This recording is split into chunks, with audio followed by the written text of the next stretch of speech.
Apple abandonne le modèle Plus. Vous pourrez pas avoir un grand iPhone, sauf si vous allez vers le 17 Pro Max. À la place, il lance l'iPhone Air qui annonce une toute nouvelle stratégie et je vous propose qu'on analyse cette stratégie avec une table d'experts. C'est parti. Les rumeurs pointent un peu dans ce sens-là, effectivement, qu'il capitaliserait sur un iPhone Air pour avoir une version plus grande qui soit pliable, et ça ferait, j'imagine, un très bel iPhone pliable.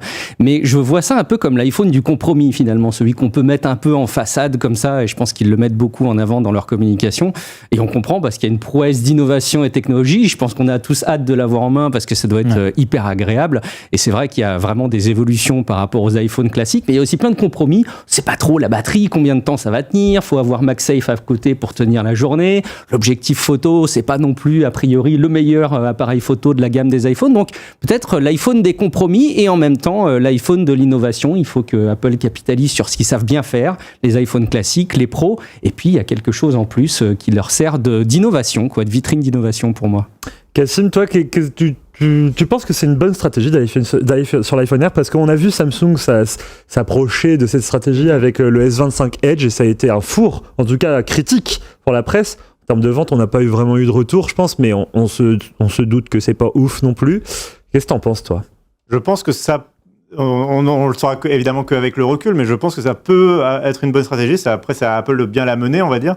Moi, au début, j'avoue que j'avais un peu de confusion parce que je trouvais que, en fait, ils avaient justement, cette année, c'est l'année où Apple a enfin consolidé sa gamme iPhone puisque l'iPhone SE a disparu et qu'ils ont annoncé l'iPhone 16e. Donc, on avait enfin une famille complète du chiffre, enfin du modèle E jusqu'au modèle Pro Max et c'était cohérent d'un bout à l'autre. Et là, d'un coup, on te rajoute un hors-série iPhone Air qui a en lui un peu les ingrédients aussi potentiellement de créer beaucoup de confusion, comme tu le disais Omar, comme on l'a eu par exemple dans la gamme d'iPad, où au bout d'un moment, on ne sait plus très bien, entre l'iPad Air, l'iPad Pro et l'iPad mini, on ne sait plus très bien lesquels sont meilleurs que les autres, etc., lesquels sont haut de gamme, lesquels sont entrée de gamme, etc. Et je pense, par contre, pour revenir aussi à ta question, je me demande si il ne va pas rester figure hors série cet iPhone Air. Je ne suis pas sûr qu'on ait un iPhone Air 2 à l'avenir. Moi, je vois deux hypothèses. Soit, il y a vraiment, c'est une édition limitée, et à partir de l'an prochain, on arrête de le faire. Surtout s'il ne se vend pas. Voilà, surtout s'il ne se vend pas, on passe à un iPhone pliant, etc. Et peut-être pour les prochaines années, en fait, à chaque fois, il y aura un iPhone édition limitée unique qui sortira de la famille classique et qui sera un peu le modèle vitrine d'exception.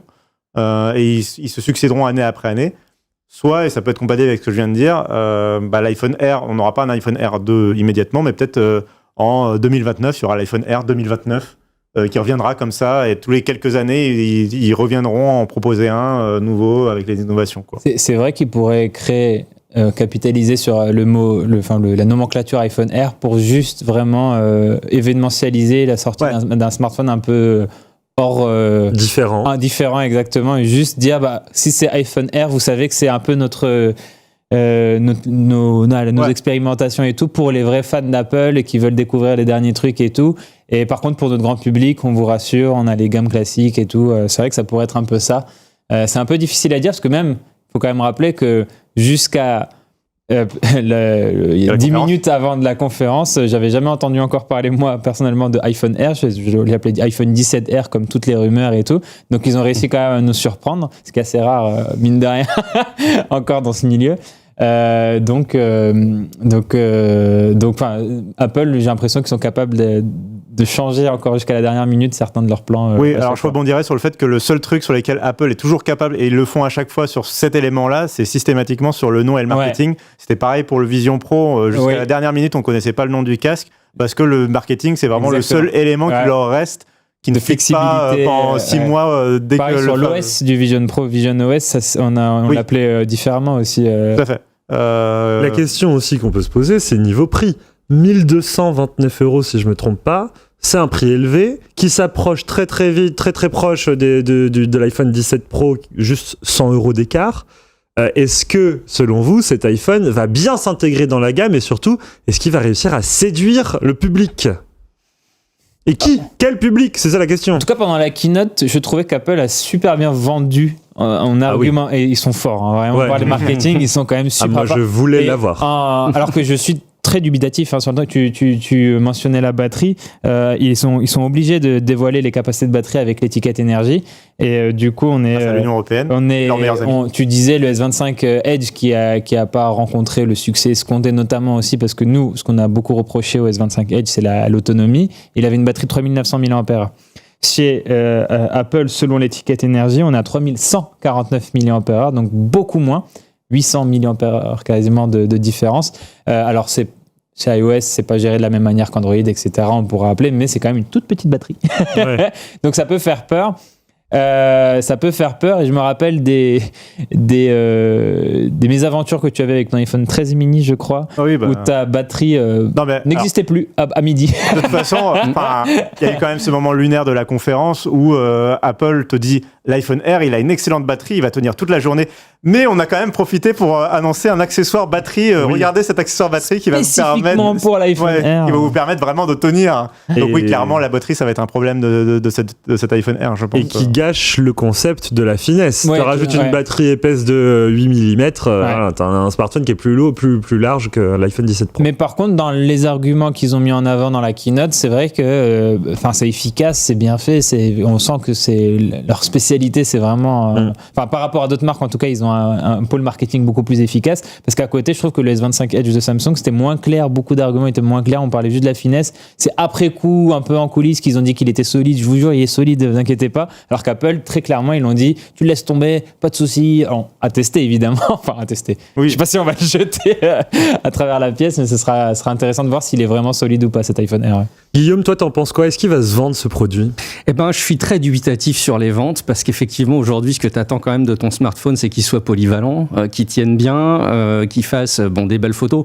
On va pas cracher dessus non plus, le truc va pas lâcher au bout d'une heure, les photos seront pas regardables, il fait quand même plein de choses super chouettes. Et puis il a la performance derrière, il y a le A19 Pro qui est le processeur, même s'il est un petit peu revu à la baisse, c'est le même processeur que la gamme Pro des iPhone 17 de cette année. Donc c'est compliqué parce que, comme vous le dites très bien, c'est l'iPhone sur lequel on sait pas trop comment lire la gamme.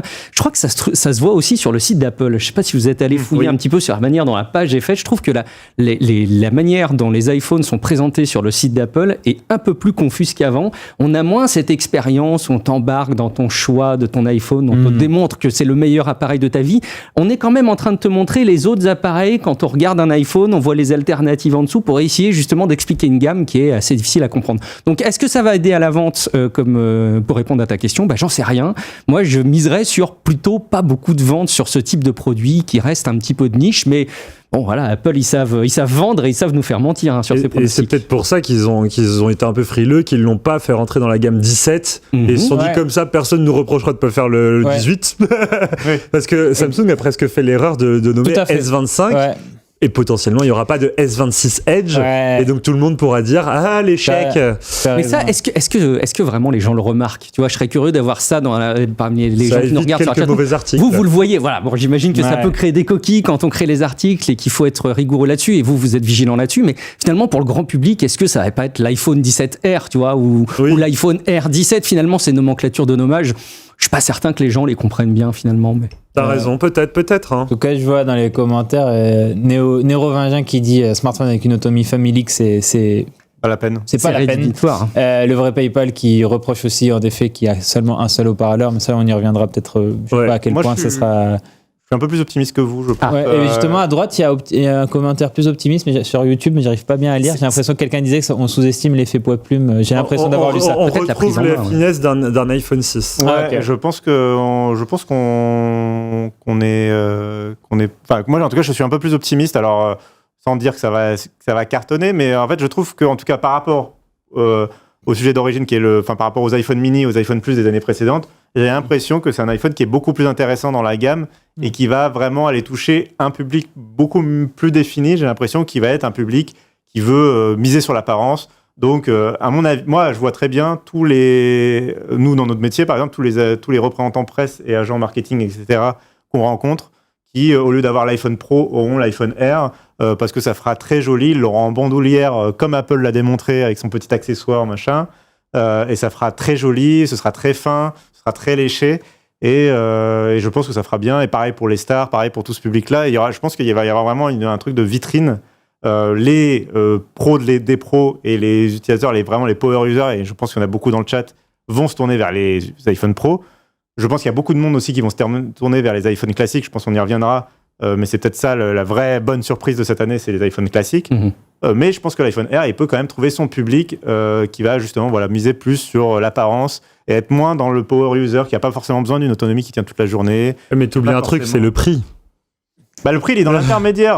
Il est cher. Hein. Il est au-delà de 1000 balles quand même. sûr. Pour un smartphone, aujourd'hui, taper à plus de 1000 €, c'est pas tout le monde qui veut le faire. Et quitte à ce que tu ailles plus loin que 1000 € pour ton smartphone, est-ce que tu as pas justement envie de rallonger 100 € de plus pour avoir le must quoi. C'est la question qu'on peut se poser. Pour un public CSP+, vraiment les stars, et dès que tu vas avoir, je pense, un certain public, je sais pas moi, alors je vais peut-être lifestyle sexiste, mais le public féminin, par exemple, qui est plutôt friand des petits smartphones pliants chez Samsung, ou public plus fashion quoi. Public plus fashion qui veut pas forcément de la brique qu'est l'iPhone Max. En fait, que l'iPhone Pro Max, il est quand même il est robuste quoi.